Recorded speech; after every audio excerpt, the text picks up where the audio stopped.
Ah, Luma vient de sortir son nouveau générateur de vidéos qui s'appelle Ray 3. Et comme d'habitude, quand on arrive directement sur le site internet et la homepage, on a le droit quand même à une vidéo de démonstration qui est vraiment saisissante. Mais est-ce que c'est la réalité? On l'avait bien vu dans certaines des vidéos de cette chaîne où on montrait des résultats de VO3 malgré un prompt en JSON ou un prompt retravaillé et hyper validé par Gemini, que les résultats laissaient plutôt à désirer. Mais alors, est-ce le cas du coup avec Ray 3?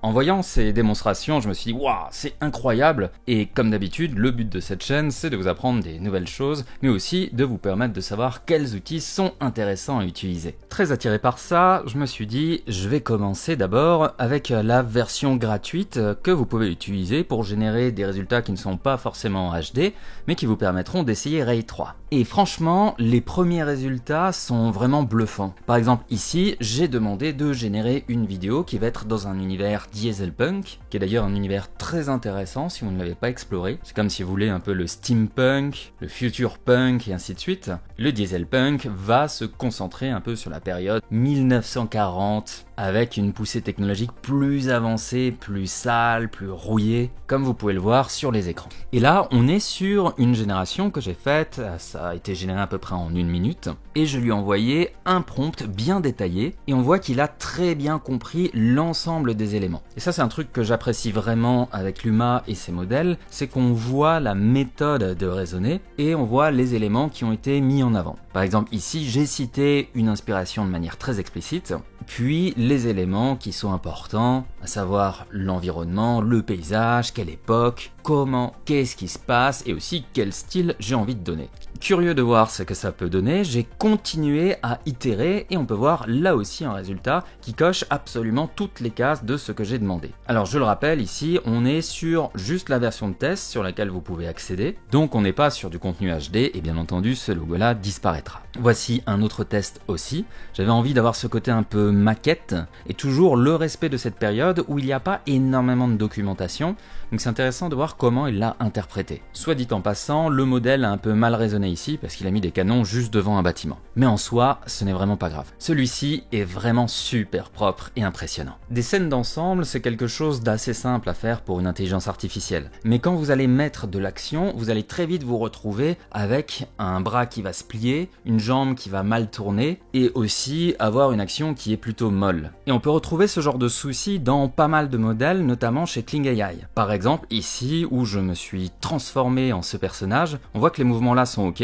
mais vous allez voir que la jambe ici va faire quelque chose d'un peu étrange. Hop, vous voyez, elle est passée derrière, puis après elle repasse vers l'avant, mais le reste des mouvements est plutôt bien respecté. Et c'est vraiment un des défis de l'IA d'avoir de la consistance de personnage, d'avoir de la consistance aussi dans tout ce qui va se produire et dans tous les mouvements. Donc curieux de voir si on peut aller plus loin, je lui ai demandé de générer des scènes de combat. Oh, par ailleurs, si vous êtes passionné par la vidéo et l'IA, j'ai ouvert un school, donc un forum avec une formation complète qui vous permettra de vous former et d'avoir ce type de résultats. Et dans le forum, tout le monde peut échanger, s'entraider, et le tout dans une super ambiance avec des gens qui sont passionnés. Je vous laisse aussi le lien dans la description. Ici par exemple, je lui ai demandé une scène de combat entre deux vampires, et il y a énormément de choses qui sont exploitables ici. Certes, vous voyez qu'un personnage se transforme à un moment un tout petit peu, genre ici ce personnage se transforme en l'autre personnage, mais on est déjà sur des choses qui sont dynamiques, avec des bons mouvements de caméra, avec des choses impactantes. Et moi ce que je ferai ici, et c'est ce que vous apprenez dans ma communauté, dans ma formation vidéo AI, je prendrai uniquement des petites parties pour essayer de faire un montage dynamique, et je pourrai tout à fait exploiter une partie de ce rush là.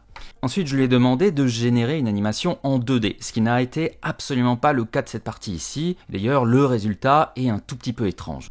Mais bon, c'est normal, il faut pas s'attendre au premier coup d'avoir à chaque fois des bons résultats, même si votre prompt est bon. Ce que vous voyez toujours sur les pages d'accueil des différentes IA, c'est vraiment le top du top de ce qu'ils ont réussi à générer et bien voulu nous montrer. Bien entendu, jamais ils vont nous montrer des résultats qui sont un peu à côté de la plaque. Alors curieux, je me suis dit, je vais tester quand même cette version HD et voir si on peut obtenir ce genre de résultats. Et voici une vidéo qui a été générée alors en 728p, et sincèrement, niveau qualité, c'est pas mal, mais le prompt que je lui ai donné saccadé et un peu éclaté. On peut le voir ici, j'ai vraiment écrit ça comme un bourrin et c'est pas forcément la bonne pratique. Au niveau du temps de génération, c'est plutôt pas mal, je crois qu'on était à peu près dans les 2 minutes. De toute façon, ce n'est pas forcément la course à la performance, si vous voulez des résultats de qualité, il faut du temps de calcul derrière, et à part si ça va être un temps d'attente de 10 minutes ou une demi-heure, eh bien, ce n'est pas forcément un critère pour exclure la qualité d'une IA. Ensuite, je lui ai demandé de générer cette scène encore une fois, et là, il l'interprétait différemment, il est parti sur le côté un peu animation 3D qui est plutôt très belle. Alors comme vous pouvez le voir au début, le casque c'est un peu n'importe quoi et ceux-ci sont des résultats différents des étapes avant d'arriver jusqu'à l'étape finale que vous allez voir ici. Au niveau de la qualité de l'éclairage et ainsi de suite, c'est plutôt très intéressant. Néanmoins, ce bug là n'a pas été rectifié. Mais sincèrement, pour un texte un peu mal fait et un peu mal tourné, c'est plutôt très bien. Je pourrais très bien cliquer sur modifier ici et demander directement à Lumaray de changer des choses. Par exemple, je trouve que le problème du casque est trop évident à l'œil, donc je pourrais très bien lui demander de rééditer la vidéo et de retirer ce casque là. Et ça c'est quelque chose d'absolument génialissime parce que vous pouvez demander à l'IA d'éditer directement une vidéo. Vous avez aussi le bouton Extend pour pouvoir continuer l'aventure avec la dernière image qui est reprise dans une autre aventure par exemple. Donc si ça ne va pas, vous pouvez très bien remodifier, réutiliser le style, c'est plutôt pratique. Ensuite, bien entendu, pour faire un test de qualité, j'ai donné un bon prompt, en texte, pas en JSON ici, pour pouvoir tester et voir ce que ça peut donner. Et là, sincèrement, c'est plutôt très bien parce que je voulais une scène un peu rigolote d'animation. On a le dragon qui court après le chevalier, qui essaye de l'esquiver, qui a peur, qui a failli se faire mordre. Je trouve ça plutôt excellent. Et comme vous pouvez le voir, j'ai différentes versions. Celle-ci est moins bonne, on voit le chevalier se transformer, mais on pourrait très bien couper cette partie et potentiellement l'assembler à la première vidéo qu'on a vue ensemble. Celle-ci aussi est vraiment super bien. Et pour terminer, celle-ci en rendu en 720p, on voit que les contrastes et la colorimétrie est différente, mais c'est la version de celle-ci qu'on a vue juste avant. À savoir que lorsque vous générez des vidéos, vous mettez le prompt ici comme d'habitude et vous allez pouvoir sélectionner différents modèles. Vous avez la partie vidéo et ensuite vous pouvez faire du 720p, 1080p, demander plusieurs versions, des durées différentes. Et là, quelque chose de très intéressant, c'est que vous avez la version Ray 3 qui est déjà très belle et la version Reasoning. Et la version Reasoning a quelque chose de génial ici, mais on va le voir en live, c'est qu'elle raisonne effectivement et elle vous montre tout son processus pendant la génération de la vidéo. Pour terminer ici, vous pouvez passer en SDR, en HDR ou bien HDR plus EXR.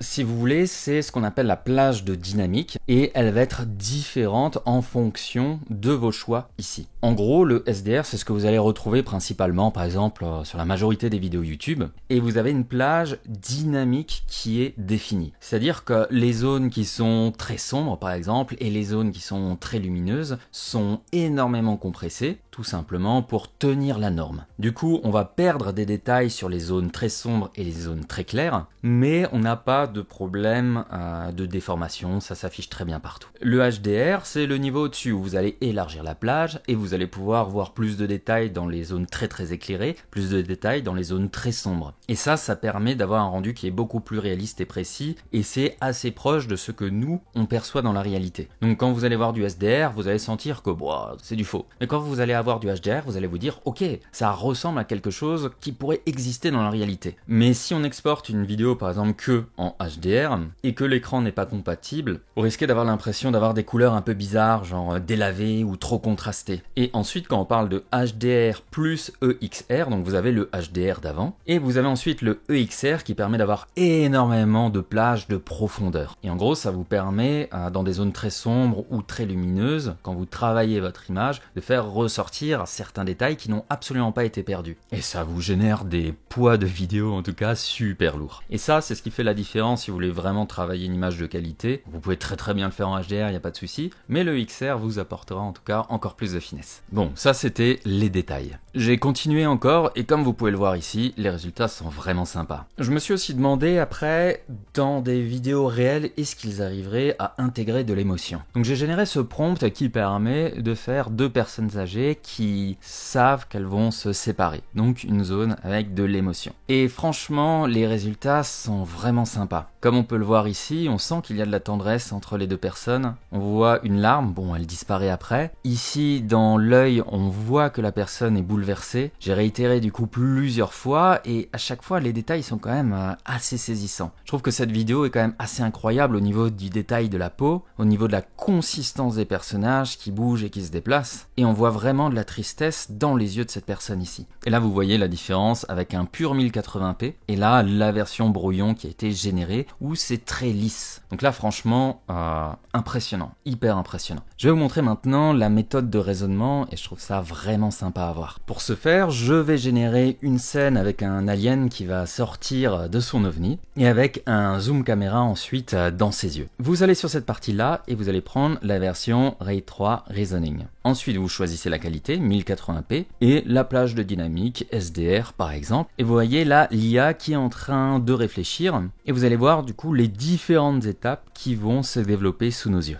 Et là vous voyez, il est en train de réaliser la toute première image. C'est celle qui va servir de base et c'est pour ça que quand vous donnez par exemple une image, c'est un travail hyper important d'avoir une image de qualité en entrée et qui soit compréhensible pour l'IA pour pouvoir générer la suite. Si vous donnez des images qui sont floues ou des concepts qui sont abstraits, ça va être très compliqué pour elle de l'interpréter. Et là vous voyez, sur la partie là, c'est lui qui l'a entouré et qui dit le raisonnement suivant. Donc c'est assez intéressant parce que vous pouvez le voir en live et en plus il vous montre exactement ce qu'il est en train de faire et sur quelle zone. Hop, il a terminé cette image, il va passer à l'image suivante. Là, idem pour la même chose, il sait qu'il va devoir retravailler sur les parties suivantes. Et je vous garantis que le premier résultat avant en vidéo était vraiment de très mauvaise qualité.